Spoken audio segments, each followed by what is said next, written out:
SSC 25 ব্যাচের result দেখার জন্য আমাদের গুগল ক্রোমে প্রবেশ করে টাইপ করতে হবে ঢাকা এডুকেশন বোর্ড। অতঃপর ঢাকা এডুকেশন বোর্ডের ওয়েবসাইটে ক্লিক করলে আমাদের সামনে এরকম একটি ইন্টারফেস চলে আসবে এবং বাম সাইডে হালকা স্ক্রল ক্লিক করলে তোমাদের সামনে এরকম একটি ইন্টারফেস চলে আসবে।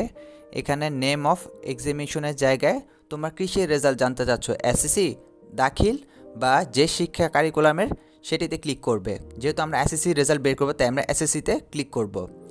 তারপর যেহেতু 25 ব্যাচের রেজাল্টটি আমরা বের করব তাই 2025-এ সিলেক্ট করব। তুমি যদি ঢাকা বোর্ড হও ঢাকাতে ক্লিক করবে, অন্য বোর্ড হলে অন্য বোর্ডে ক্লিক করবে। আর এখানে তুমি ইন্ডিভিজুয়ালে ক্লিক করবে কারণ তুমি তোমার রেজাল্টই শুধু জানতে চাচ্ছ।